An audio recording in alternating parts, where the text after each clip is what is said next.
Supreme Magus, Chapter 4 Fall and Ascensions. It was a night like all the others since he had quit his job. Derek would wear one of his new suits and wander off the city to see what would kill him first, the cancer or a random crazy head. Once reached exhaustion or simply boredom, he would then take a cab and get back home. Derek was walking with quick strides, high on his medication, when he saw him, Chris Wainwright. He was holding a bottle of liquor hidden inside a paper bag from which he would drink in big gulps. Chris was talking and laughing loudly with a teen girl that was showing a lot of skin. She was holding a joint, taking big puffs until they traded and got into a car. It was a custom-painted muscle car, not the same Camaro that had used to kill Carl. It was even bigger and more expensive. In that moment, Derek wanted to puke blood. How could he possibly have forgotten about that little bastard? Had his cancer really screwed up his brain so bad to be willing to let such a loose end slip? The tires screeched and the car started suddenly, almost running over a woman that was crossing the road. The skimpily dressed girl rolled down the window, yelling insults at the woman that was still frozen in fear. Derek could almost hear that couple of idiots laughing. Gritting his teeth, he called a cab and started to plan his final act. First, he started to stalk Chris on all social networks, learning all his routines and habits. Then, Derek began to follow him and planted a GPS tracker under the Camaro to always know his exact location. Simply skimming through Chris' cipher, he found at least 50 violations of the parole deal. While following him, Derek took many photos of Chris abusing alcohols and drugs. But Derek had no intention to submit the evidence to the police. What could he possibly gain from that? Chris would just get another slap on the wrist and then start being more careful. Derek had not the luxury of time nor the willingness of doing what the so-called justice system was supposed to do. Less than a week later, by checking Chris' book's face page, Derek learned of a rave he would participate to. Derek double-checked his equipment and jumped into his new car, a black 1967 Chevrolet Impala, the best car to hunt monsters with. The rave was secret, hence, it would take place in some run-down abandoned location. Derek followed Chris closely, and as soon as they were away from traffic cams, he ran into the Camaro from the side, forcing Chris to a halt. As soon as Chris stepped down from the car, Derek took him down with a stun gun, and then quickly proceeded to check if the Camaro had more passengers. It seemed to be his lucky night. Chris was driving alone. Derek searched him and crushed every electronic device he could find, Bitfit, smartphone, even Chris' keychain. Derek tied his hands and feet and ball-gagged him. Then he destroyed his own smartphone and the GPS tracker, tossing everything outside the road. Then he moved Chris in the trunk of the Impala, headed toward a party only for the two of them. Derek drove to an abandoned warehouse in the old industrial area. He had already gotten rid of the lock and chain that kept the big metallic doors closed, replacing them with his own.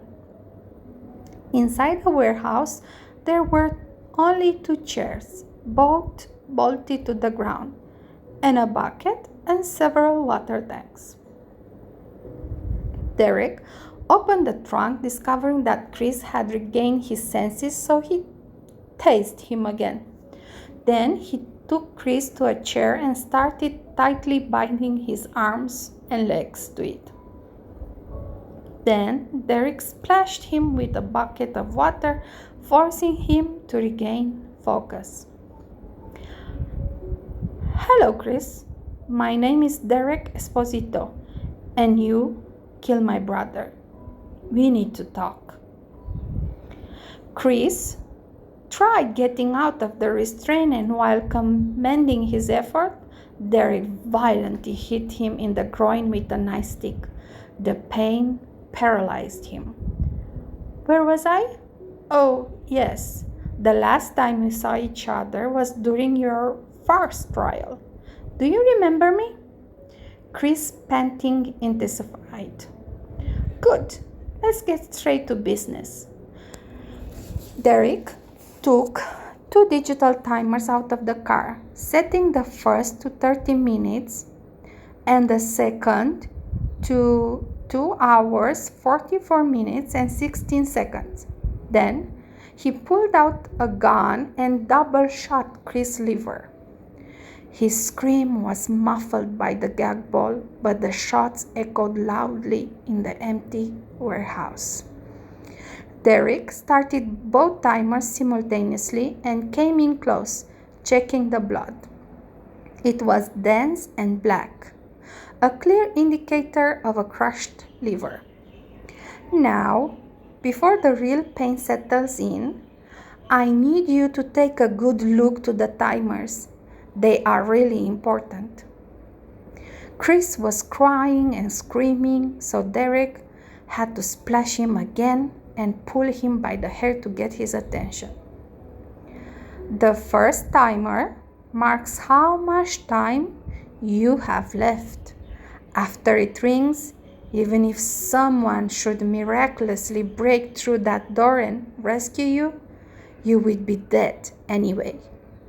You have only so much time until your system gets flooded by toxin unfiltered by the liver to the point that no transplant can save you. The second timer is a surprise. We'll get to it in time. For now, your only task is to stay awake and savor every moment of pain, like Carl did." Time flew. Chris kept screaming through the gag, and soon the first timer rang. Chris started sobbing even stronger, sometimes stopping only because he was overwhelmed by the constantly rising pain. Derek would speak to him no longer. He would just pace back and forth, occasionally checking the second timer. Every time Chris fainted, Derek would splash him and force him to stay awake before refilling the bucket. When the second timer rang, Derek finally spoke again. "I have bad news and I have good news. The bad news is that I lied before. I thoroughly researched liver injuries, and with such crushed liver, you had no hope to begin with. Even if I had shot you in front of the best hospital in the USA, unless they had a compatible liver at hand, you would have died. I wanted to give you false hope, as it happened to my brother while waiting for help. The good news is that you just suffered as long as Carl did. I may be many things: unrelenting, vengeful, a liar, a murderer, but I am also fair. So your suffering ends now." Derek pointed the gun to Chris' head and double shot him. Then he pointed to his own head. "Little brother, I'm coming. Wait for me." And he pulled the trigger one last time. While Derek's body was failing, his consciousness was basking in light, and he felt pulled towards the sky. After months of grieving, a whole lifetime of misery and pain, Derek felt that all his traumas and hatred were fading away. Derek had never experienced such a bliss. In this new form, he felt no negative emotions. He was in peace with his past, unafraid of his future. Derek was enjoying a present that he felt could lead to endless possibilities.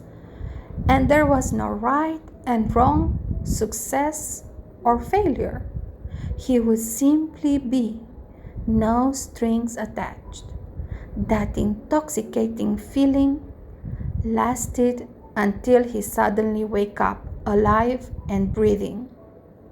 All his negative emotion returned, plunging him back into despair.